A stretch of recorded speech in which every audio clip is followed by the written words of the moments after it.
the photograph of Somalis and people from Somaliland on the Red Sea in Djibouti had a sort of an organic flow before ever coming upon it. It was probably my second day in Djibouti.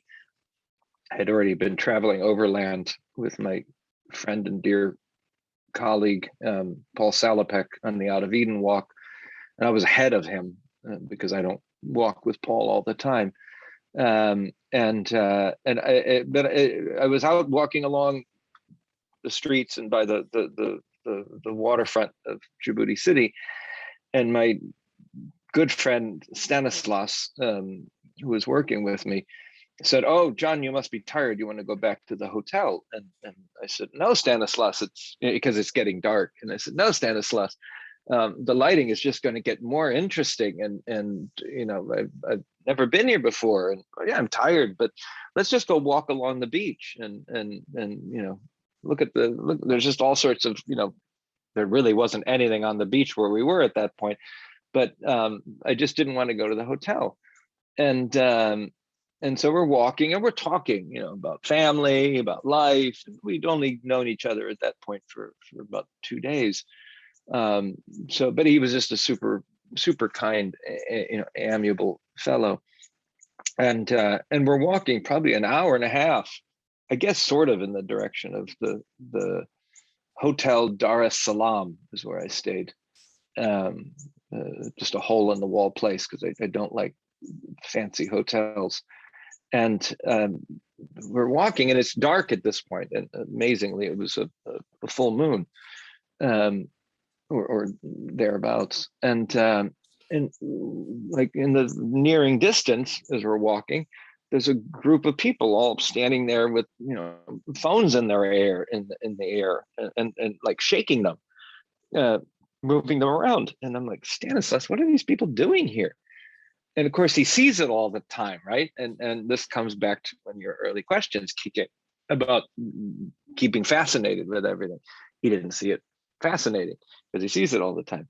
He says, "Oh, John, those are people from Somalia and Somaliland. They're migrants, and they come here. They go to the black market to get a illegal SIM card from Somalia, which is about 50 kilometers away." And they put it in their phones. And if they're lucky enough, they wave their phones in the air in this act called catching. They're trying to catch a signal to Somalia, because if they can catch the signal, Somalia has the lowest cost mobile phone network anywhere, and they can talk to their loved ones who'd already migrated further into Europe, parts of the Middle East, and onward. And I'm like, oh my God, you know, I'm doing a story on our collective human migration out of Africa that began some 50, 60, 70,000 years ago.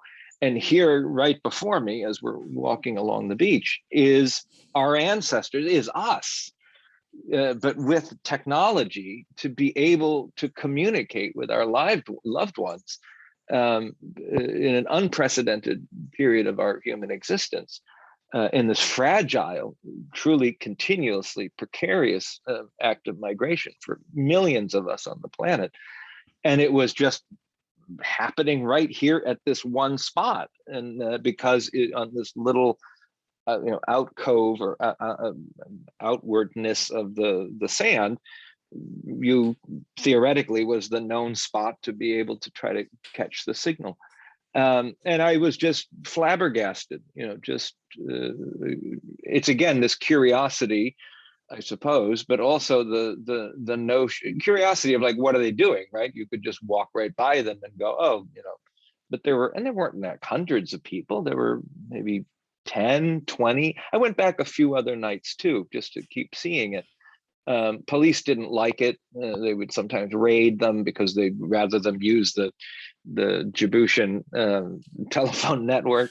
But it was, I had sprained my leg in a lava field walking the day before, so I was limping while we walked, and so I mostly just sat in a pile of rubbish, literally garbage like food and whatnot on the ground. And I talked to a few people because they were wondering, why am I there? And I tried to explain to them, saying, look, I'm doing the story. It's Stanislas. Some people couldn't speak English, others couldn't. Stanislas would translate. And I said, look, I'm not going to show your faces because it's this beautiful moon here. They completely understood. And I was just in awe by the majesty and the beauty and the strangeness that was taking place. That was exactly part of the narrative of all of us.